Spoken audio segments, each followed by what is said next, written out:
to rock. We salute you. So, so you're watching the Get Busy Living podcast with the wonderful Rudy Gargioni. Is that close? Gargioni. Pretty close. Gargioni. So, yeah, we thank you so much, Rudy, for coming on and sharing us the gold nuggets of information that you're going to give us today. And also your time. We understand that your time is very valuable because we're going to learn more about that in this podcast. So I'm looking forward to that as well. And much appreciated, as I said, Rudy, for coming on. My pleasure. So, all right, Rudy, I'll start off with my usual question. So tell us, Rudy, what gets you out of bed every morning? Oh, man. So it's always exciting. I'm not necessarily a morning person, but there's been many times I've gotten up at 5 a.m. because when I get out of bed every morning, I say to myself, who do I get to help today? What type of impacts do I get to create? What type of legacy comes about by what I do? That gets me out of bed every morning. Absolutely. And you're helping so many people in the community with that legacy, their own legacy. And that's very important. And that memory of you in generations to come is very important. There'll be someone in someone's family that, is a symbol, I think is a better word, a symbol. And that's really another name for legacy. And that idea that they left with their accompanying family that followed, that's so important. That's like, wow. It's very powerful. Very 100%. powerful. 100%. So thank you so much for helping the community with their legacies, and much appreciated. Definitely. And I think that's important, really. For me, it's important. Important. I mean, we're given one life to live. We might as well live it to its fullest. We're all here for a reason. We all have had our challenges for a reason. I mean, I lost my dream job during the pandemic, and I was like, oh, what do I do with my life? And then, lo and behold, that was actually the best thing that ever happened to me, because I found my life purpose in what I do because I lost my dream job. So what does that old saying go? Things happen for you, not to you. I think that's how that saying goes. Yes, you're not in control, I'm sorry to say, Rudy. Neither am I. Neither am I. I lost power earlier. Great example. The car's driving, just that no one's at the wheel. Right. There you go. All right. So tell us. So going by your LinkedIn profile, you're a money mechanic at Iron Hawk Financial, helping individuals and business owners supercharge their financial future. So what got you into financial? It's financial advice. Yeah. Is that what it is? Yeah, it's financial services, business solutions, education. It's the whole gamut. I'm a car guy. That was not apparent. But there's some interesting similarities. Cars get us from one place to another. Money gets us from one place to another. We kind of know the basics of both. They do X and Y and Z, and they get us to where we want to go. But I want to show people, hey, here's how you get to where you want to go faster, better, more efficiently. Have maybe a little more fun too. Your financial vehicles running correctly, running right. Teaching you how to drive a little better when it comes to going down your financial roadmap. I think that's really important. So there's a lot of similarities in there. Of course, there's a lot of education involved as well. How I got into it, though, is kind of interesting. My grandmother, she worked for Morgan Stanley Dean Witter for 23 years. And I always kind of had it in my mind of, the financial world's interesting, but I don't want to be a stockbroker or do taxes or any of that, stuff. I wanted to do something with cars. Hence, I got into my dream job of auto sales. But I always kind of had in the back of my mind, being kind of a numbers nerd, I said it'd be kind of neat to explore it maybe one day later on. And then mid-2021, I started joining a bunch of networking events. Late 2021 is when the financial services industry actually found me. And I was kind of intrigued by it because I realized this is interesting. This is different. This is something I could do from home. And as I started thinking about it, I realized, wait, this is bigger than me. This is a generational thing, not a transactional thing. This is a big impact thing. And fast forward to meeting the owner of Einhawk Financial late last year, I realized that now's the time I can ascend as a person beyond what I could ever think was possible, and bringing my heart, my passion, my soul into Joseph Lombardi's firm, realizing that this is what I was meant to do in my entire life, because now it's so much bigger than me. Some of the things we're doing are just so incredible. I kind of got to pinch myself, like, we're doing what? We've met who? We met the founder of the 401k yesterday, the Ted Benna. Amazing human, super humble, one of the coolest people I've ever met. And who knows where that could go. But being able to put out that energy, and guys, I'll tell you this because I speak about this all the time, the energy you put out beyond your words, beyond your credentials, people feel that. People really feel that. And the people that resonate with your energy, it's incredible where that goes. So kind of the universe brought me here, said, Rudy, you're supposed to do this. And I'm like, okay, let's see what happens. And yeah, now I'm here. So before you got into finance, what were you doing before 21? Car sales. Car sales. Yeah, really? Literally my dream job. I'm a very avid car enthusiast. I figured I'd do it forever. Got paid very well, got great benefits, enjoyed it.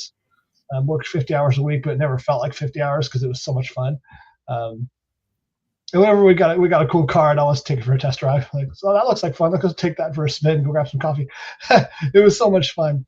And it was also helping people too, which was nice. And getting paid to do what you love, you never work a day in your life. Warren Buffett said that. And it was something I could do in my small little town I live in, and figured it'd be forever. And the pandemic swept through the town, and we shut down. There was no tourists coming in, global recession. Nobody was buying cars either. Very weird time in the car world. There was a time when used cars were selling for more than what new cars were selling for. That was weird. Yeah. Really? The world had a really big shift during that time. Used cars? Yeah, it was weird. It was weird. Never thought I'd see that. And used car prices skyrocketed, and it was just. Well, I didn't know that. I'm so sorry. I'm sorry for my ignorance. I didn't realize that. I didn't know totally that at all. Fine. It was a very odd time in our economy. Very odd time in our economy. I had no idea. World. That was a big shift.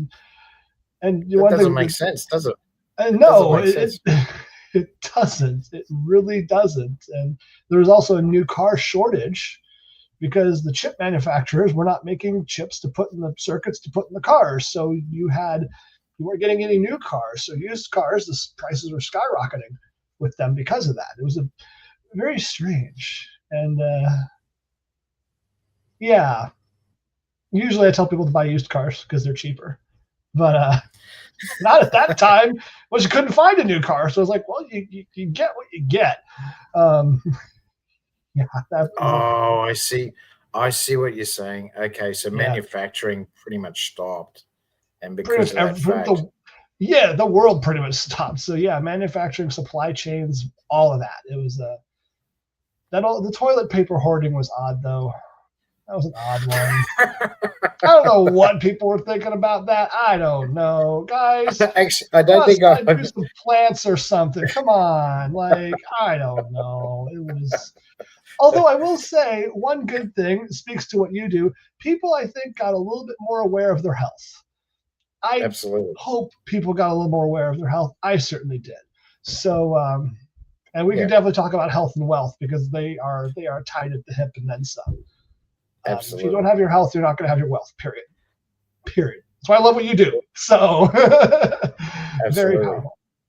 I don't think I've ever brought that up in my podcast. Really? And that was about the toilet paper wars. Yeah, that's an odd one. Yeah. Strange behavior. Yeah. Strange behavior. The psychological aspect of that was very interesting. And then the masking went to another level as well.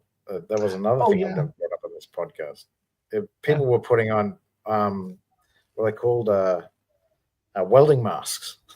yeah. Oh, some of the creative masks I've seen, some of them made sense. Like the scuba gear, I'm like, okay, that kind of sort of makes sense. You're breathing in fresh air, kind of, really heavy. But then the like the water jugs, I'm like, that doesn't work. What are you doing? What are you doing? And I'm just like, it was just hilarious. I'm like, guys, eat right, sleep well, wash your hands. And don't be around sick people. It's kind of that simple. And also eat well and take your vitamins and stuff and get a bunch of sunshine. I mean, come on. It's very interesting the way the world went. But, despite all of that, though, I feel like we've become closer because distance is no longer a thing because we were so isolated. Yet we also got closer because people we met online, right? We weren't going to run into each other downtown at the coffee shop. Right? People that's right. spread their wings a little more and said, "Oh, I'm lonely. I need to go meet somebody." Because I got lonely during that time. I was lonely, and I said, "I got to meet people." And I met some of the most incredible humans I've ever met in my entire life because I've been going to networking events, because I've put myself out there, because I've, brought my unique energy to the world, because of being locked inside the house forever. So it was kind of a net positive, honestly. Absolutely. It changed, especially with online. Like I never ever thought I'd be doing podcasts. If you asked me to do this 5 years ago, I would have laughed at you and said, "You're crazy." Hey, if you asked me if I was going to do, if you told me I was going to do finance 5 years ago, I'm like, yeah, okay, I'm selling cars. What are you talking about? I totally feel you. Yeah. And I see what you're saying now. I understand that. But yeah, it was definitely a crazy time. That there was some decisions that were made by our government. I think that's why what you're saying is true. I mean, from a professional point of view, my business actually excelled at that time in 2020, 21.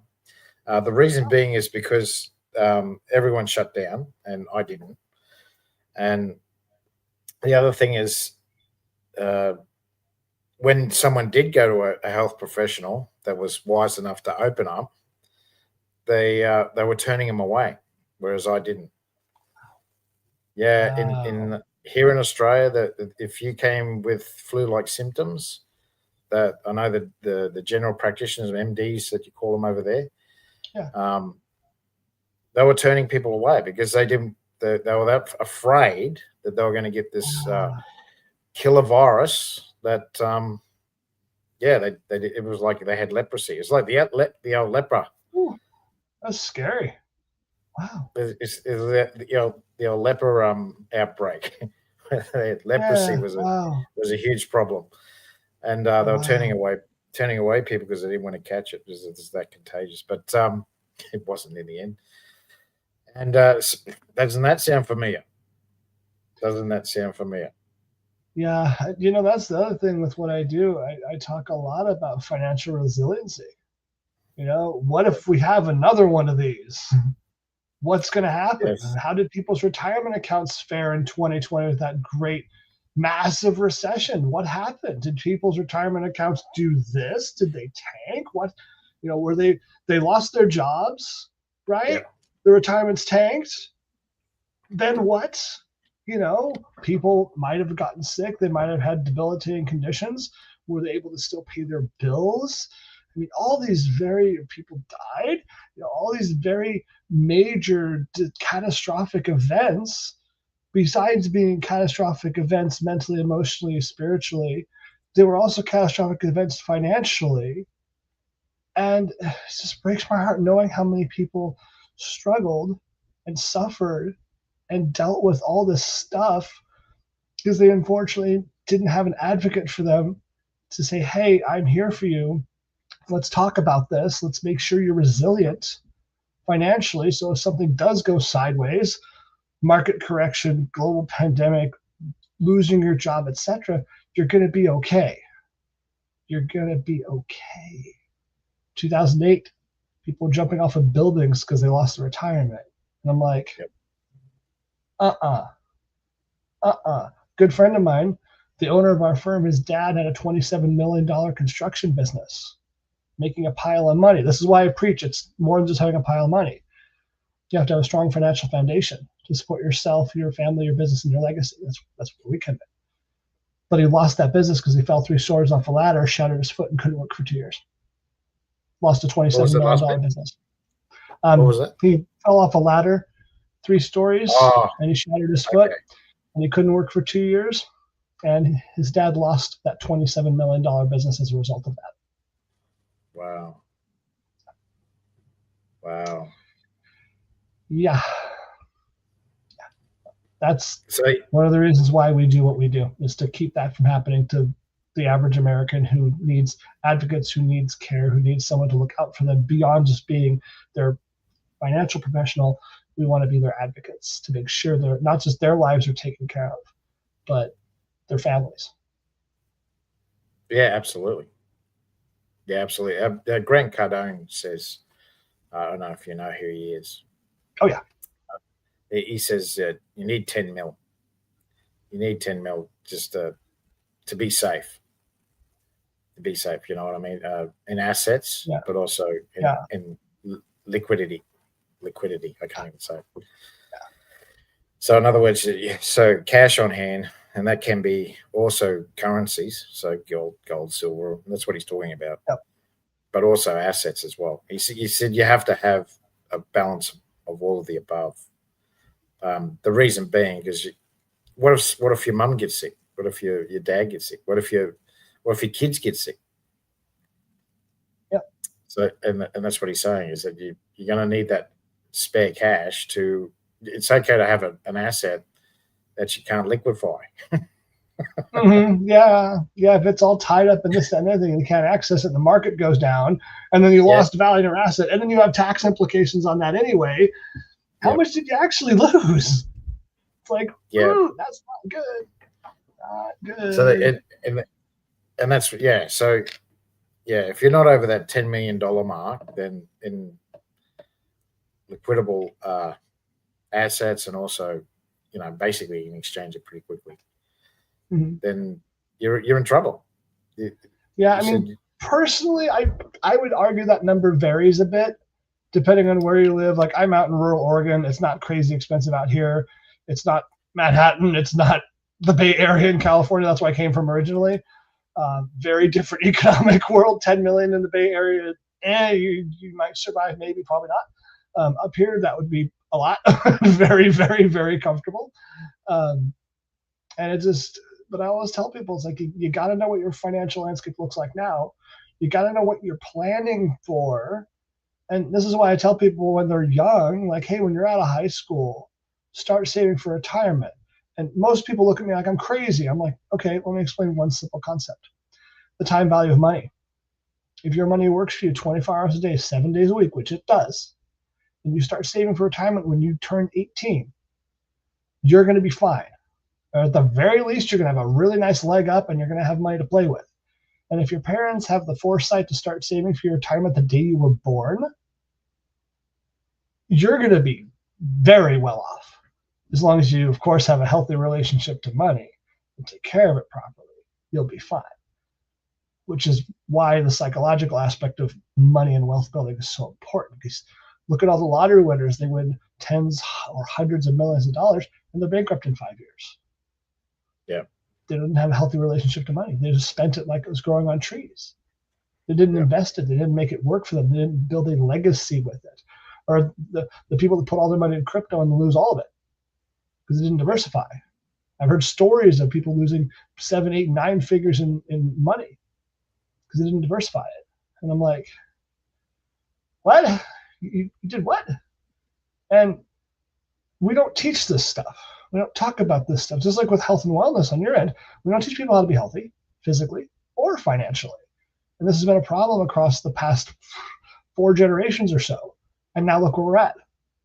It's crazy. And that's one of the things we're trying to change through what we do, besides all the the really cool strategies and tactics and tools and techniques, we want to change people's mindsets and education around money, because that's the piece that all the other stuff will click in. Because no matter what kind of epic strategies we put together for you, if you don't take care of your money right, because you don't have a healthy relationship to it, honestly, none of it's going to matter. You're going to go right back to where you were in the beginning. Yep. Absolutely. Yeah. It's so yeah. We don't have much time because your power went out. No. It's crazy. It's crazy, right? I don't think that's ever happened before. I've had I had one guest that came on, and she had where she lived. It was just her remoteness. She had no access to Wi-Fi, and that day she just happened to have really bad Wi-Fi. But this is the first time I've had someone come on that had a thunderstorm right before the podcast. So well done in getting back online in 30 minutes. My electric personality, maybe.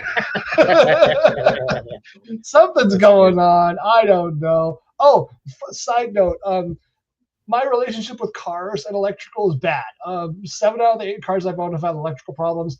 I think it's me. So maybe it is me. I don't know.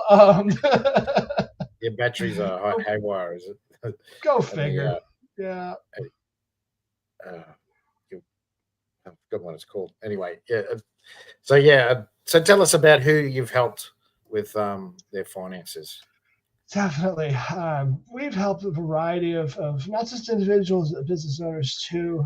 We've done everything from secure people's retirements, mitigated estate taxes through some really cool advanced strategies. We've given people protection, things like long-term care, which I think everybody should be aware of. It's how important that is. We're working on several major projects with some pretty large businesses, showing ways for them to save a very significant amount of money on their employee benefits, which they can, of course, reinvest in their company and grow faster and reinvest in their people. Because we want to help a lot of business owners, because then if we help the business owner, it ends up helping the employees, which, of course, helps the community. A personal passion project of mine is the healthcare industry. So hospitals, doctors, dentists, healthcare practices, senior living facilities. We're looking to help them in the employee benefit space by saving them a lot of money, and we have multiple projects in that world that we're working on as well. But we can work with everything from individuals to companies with 10,000 plus employees, all 50 states. And the nice part about all the partnerships we have is we have a very large catalog, if you will, of solutions, strategies, and tools that we can go in and help them very holistically and create a lot of impact in a very efficient manner and a very, very holistic one. Well, yeah, I've seen it before with business advisors that they call it levers. So there's certain levers that you can pull or push that can either accelerate your gross income or your net income, and also there's levers that you can pull to also with bring down your spending. So that's usually the two. Yeah, that's the two you mainly look at. And that's from what I can tell. Yeah. It's expanding your income, and reducing your costs. Yep. And the ripple effect is better employee retention, better employee attraction, better PR. So there's some really cool effects in that world that can be very, very cool. It might not necessarily be directly apparent, but then when you go back 6 months, it's like, oh, I'm getting more people interested in working for me, and my employees are happier and more lively every day. And it's really interesting how that all ties together in the overall wellness space, not just financial, but psychological and business wellness. And absolutely right. And this is one that I find it tough too, even for myself. Paying yourself.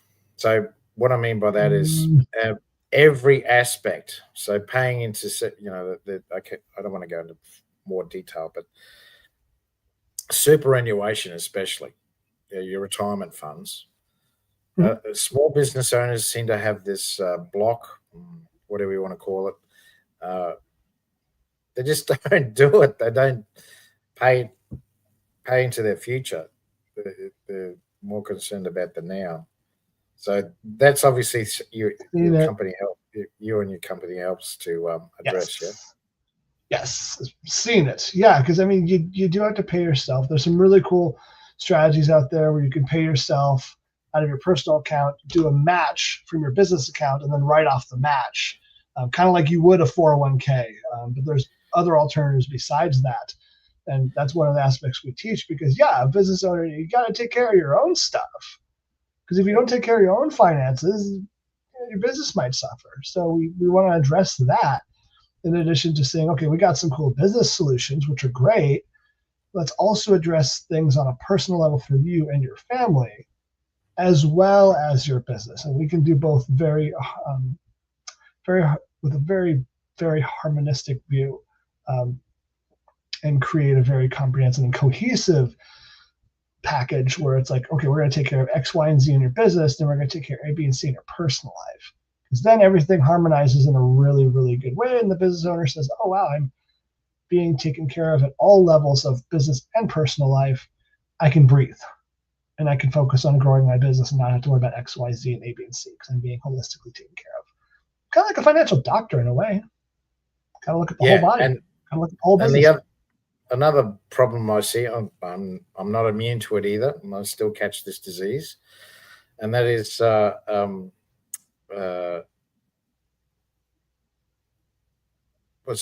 trying to understand that what you're spending is also very important, because you got to separate the two between you, especially small business owners. I see this a lot, separating the two where you're the employee and also that you have the business itself and its expenditures.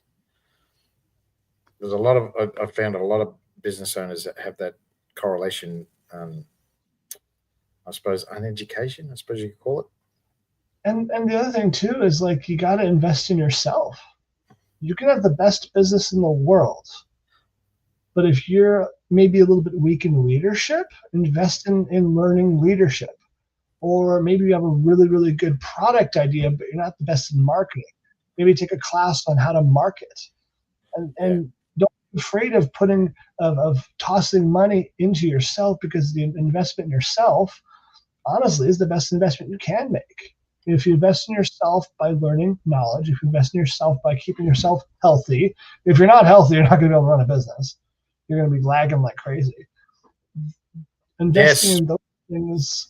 Yeah, investing in those things will compound your business growth like crazy, because then you're going to be sharpening your skills, honing your craft, honing your messaging, honing your marketing, to where people are going to know, love, and trust you because they see you everywhere. I mean, I built, my presence online from scratch. I was very much a social media, recluse. I would just lurk on people's profiles and say hi once in a while, and I'm still growing that. But it's like, investing in yourself and investing in especially your mindset. Because I'll tell you this, business is hard. And you're going to learn 3 things fast. You're going to learn patience, you're going to learn perseverance, and you're going to learn stoicism. Is it easy? No. Is it fun? Most of the time. Is it worth it? 110% yes. But it is not a thing of heart at all. It's like going on a roller coaster versus going on a carousel. And your 9 to 5 is a carousel. You kind of know what you're going into. You're not going to die probably. You're okay. Entrepreneurship is a roller coaster. Buckle up, hold on, and enjoy the ride with the other crazies. And hold on. I promise it's fun. And ironically, I've never been on a roller coaster. Go figure. But that's the analogy I like to use because it's pretty accurate. Exactly right. I feel like I'm on a roller coaster all the time. Exactly right. One day is great. One day is great. World. Yeah. Welcome to the club. It's you don't know what you're going to get, but that's the best bit. Yeah, that's the best. Oh yeah, that's the best part. Let's do it again. We almost barfed that last time. Let's do it again. yeah, that's exactly right. So we're running out of time. So I really enjoy this conversation, really. So what?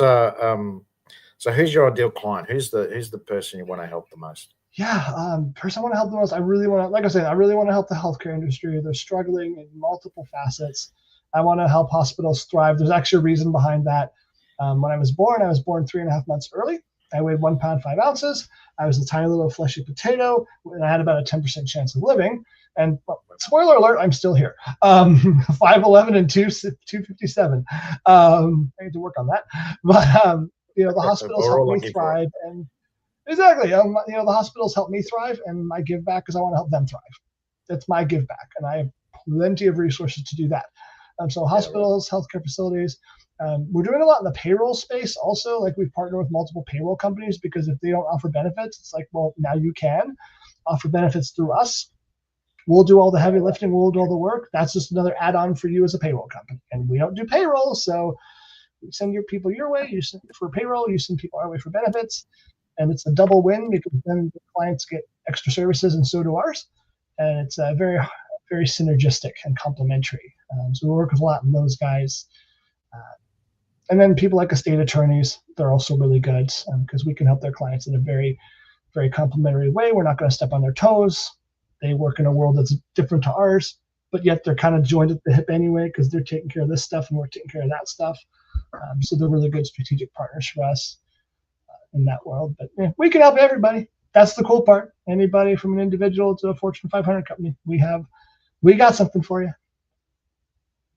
Excellent.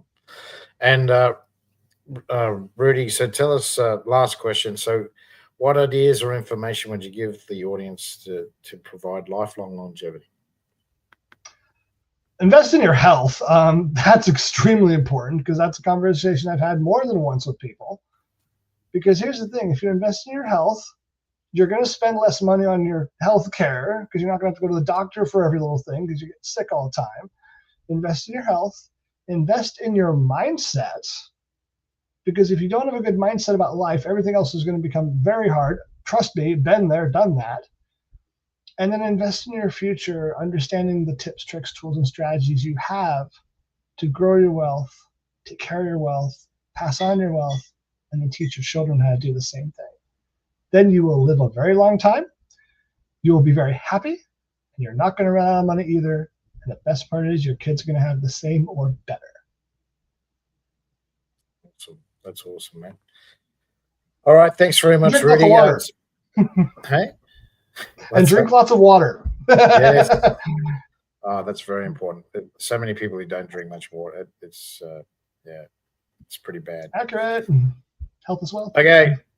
So thanks very much, Rudy, for being on the show, on the podcast. And because you didn't bag me too much, I'm going to give you access to my health club for a month for free. And normally it costs $11. So there it is. There's the code. So yeah, much appreciated, Rudy.